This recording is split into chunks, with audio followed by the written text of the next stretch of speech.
Okay, our next book, The Politics of Second Slavery, 2016. This is very recent. This is, the author is Dale Tomich, Tomich. And first question is, what is second slavery? Need some clarity there. Second slavery is all of the slavery that existed after the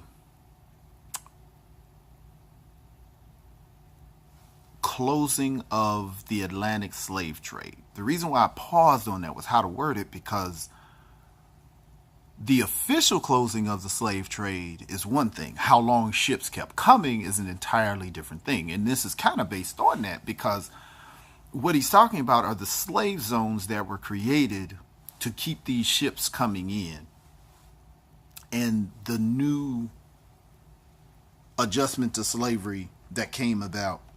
And this is in North and South America again.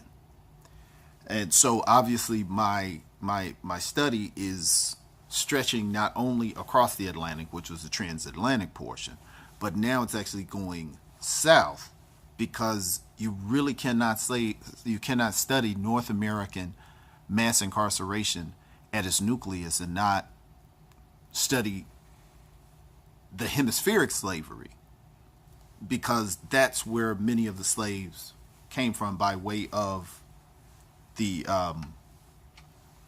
slave trade route. So what Tomich added new was that the new frontiers of the slave commodity production and expansion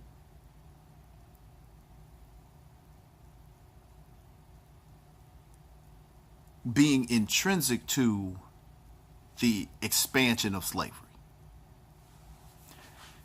He actually connected the global popularity of coffee, sugar, and cotton to the expansion of slavery, and thereby the culpability of all of those world users who said don't keep the slave trade going, but kept the demand high in North and South American slavery.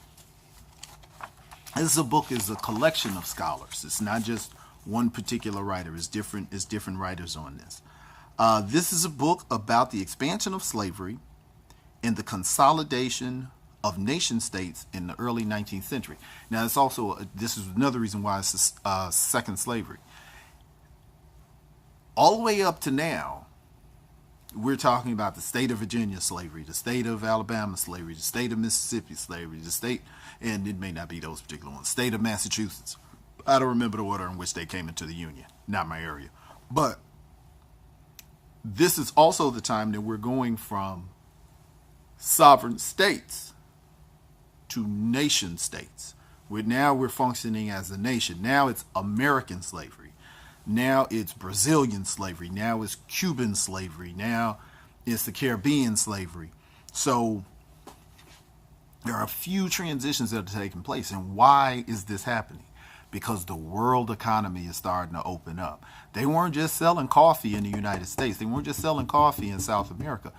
This rebooted the economy for Europe. Europe was tapped out. So now we got cotton, we got sugar, we got coffee. They left out tobacco, which I need to get some more information as to why that is. In fact, I think I'm going to email my professor about that. The Civil War had an international impact. See, when the Civil War came, who's going to feed this demand for these products that have created a world economy? Now that's when we get into convict leasing. That's when we get into segregation. That's when we get into all of this, is to keep an economically disenfranchised group that's willing to do anything at a low or no price to keep these products going worldwide. All right.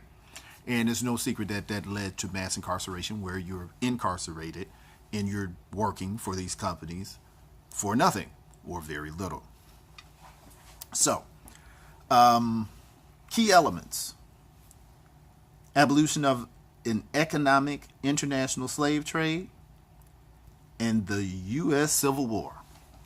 That's what really marked the beginning and end of second slavery. So I would actually challenge that 1865, if this period is called the second slavery, that 1865 to present would be the third slavery.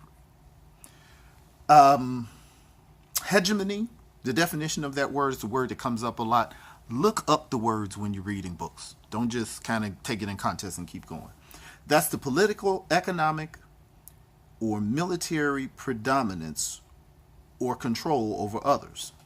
A hegemonic power is the power, status, influence toward others in a direct or indirect manner.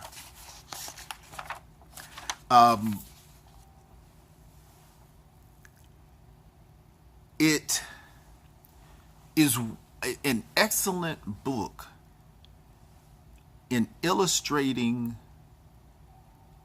the point of slavery and the miss where the civil rights process missed the boat completely. Slavery was never about if I like you or if I don't. It was about money. It is about money. That's why the 13th Amendment's exception clause says that. You can have slavery in the United States. Got to read the 13th Amendment. Many times, slavery is made to be a moral issue. That's why abolition was able to come through, but a lot of people don't look closely at it. If somebody tells you that the Civil War was a moral issue, it wasn't.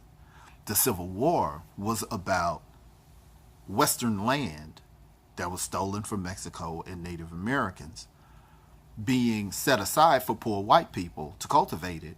That was their access to wealth. The abolition of slavery. When Frederick Douglass came to the head of the abolitionist coalition and said, okay, now we have freedom, now we have to fight for equality. He told them, I had no intention of you being equal. I just said that you shouldn't be a slave. So we have to realize that slavery was even abolition was an economic fight or disagreement between whites, talking about North America, talking about American slavery. The South wanted something the North wanted for white people. The South wanted to expand slavery into it. The North's economy was based in industry coming from Europe, the Industrial Revolution. The South was still based in slavery. The North saw industry as the future. The South wanted to maintain slavery. And as long as the product was selling, it was going to be fine. So this economic agreement led to the abolition of slavery.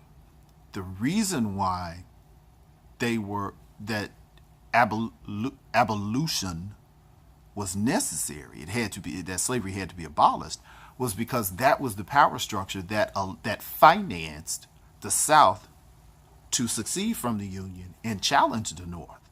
So to keep the country together, the North had to cut the financial, they had to cut the South's access to wealth and made their access to wealth dependent on the North, which unified the country. So the same process that was put forth on the the blacks in America is the same thing that we know as abolition that was attributed to morality, but it was not. And this is an excellent writing to illustrate the direct economic, political shift that intensified slavery.